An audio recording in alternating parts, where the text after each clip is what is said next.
Have you ever wondered why some of the kindest, most peaceful practitioners seem to attract strange, unexplained spiritual disturbances? Have you ever asked yourself why so many ghost stories involve not villains, but monks, temples, and those living in virtue? Welcome back to the channel that explores the hidden truths behind the path of spiritual practice. Today, we enter one of the most paradoxical and mysterious questions of all. Why is it that evil people seem immune to spirits, while pure-hearted cultivators often find themselves targeted? This is not just superstition.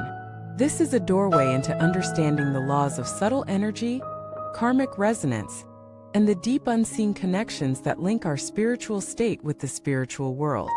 Let us begin by reflecting on something that seems almost ironic. You would think that ghosts, those beings trapped in confusion, sorrow, or desire, would be drawn to wickedness. After all, isn't darkness attracted to darkness? Shouldn't it be the angry, violent, or selfish people that ghosts cling to? But the reality told by mystics, monastics, and especially the late great Master Meng Ken is different. The more pure your energy becomes, the more it illuminates. And in that light, the unseen world sees you clearly. Imagine you're in a forest at night. Most people are walking with flashlights off. They're not noticed. But the moment someone turns on a beacon of light, everything in the dark turns toward it. This is what happens when a practitioner cultivates purity. Their body may seem the same, but their subtle field radiates differently.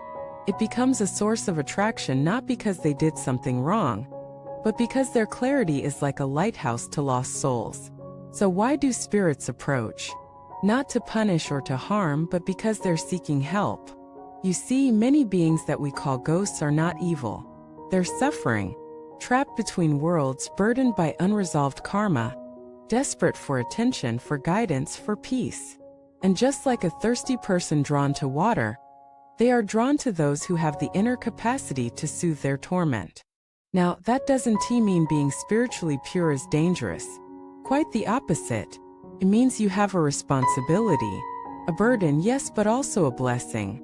Just like a doctor may be sought out by the sick, a sincere practitioner becomes a magnet not only for blessings, but for cries for help.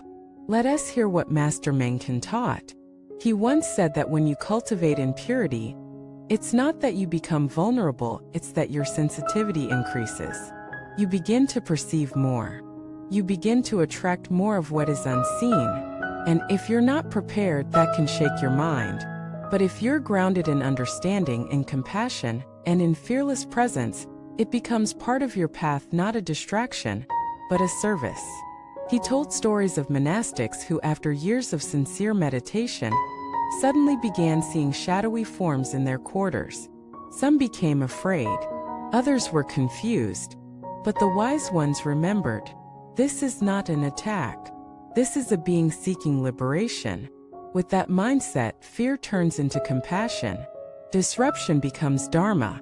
Let us unpack this further. In Buddhist cosmology, the spirit realm is not a myth. It's one of the 6 realms of existence. Ghosts, or hungry ghosts, are beings consumed by craving, regret, or confusion.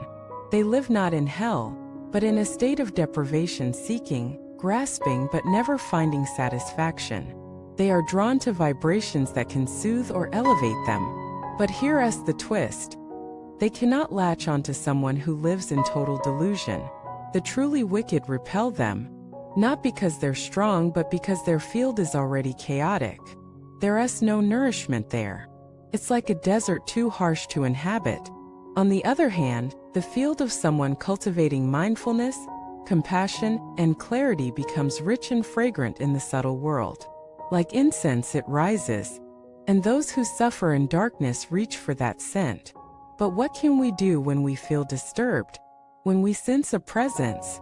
When we wake in fear, or feel something watching us? First, don't panic. Fear feeds confusion.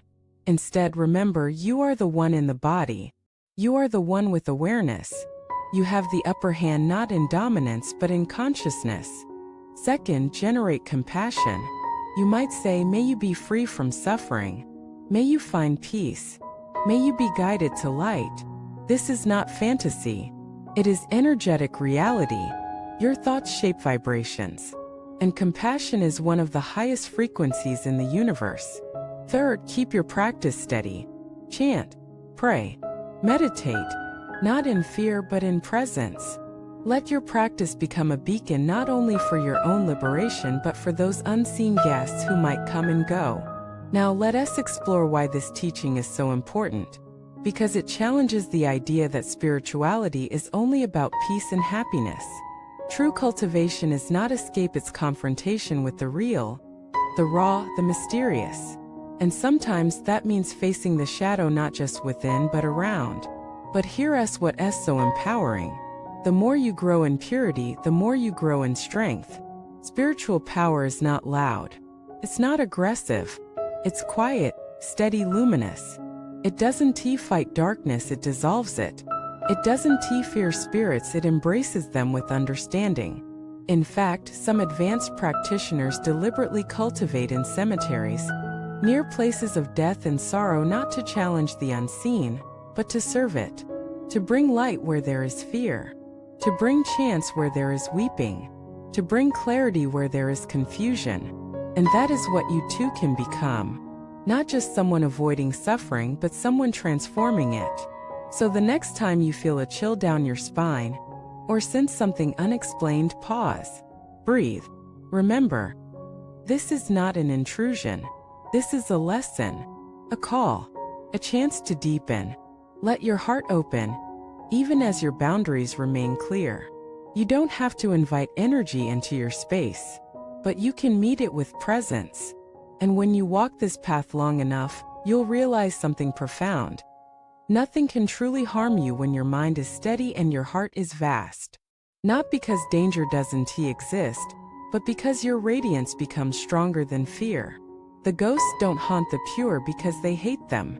They come because they're drawn to something they forgot, something they long for, something only you as a living being on the path can offer: a prayer, a light, a bridge home. Thank you for watching this video. If you've ever had an experience like this, share your story in the comments. Your voice may help someone else walking a similar path. Don't forget to subscribe and like if this brought you clarity. Together let us walk through the mystery not with fear, but with wisdom, light, and love.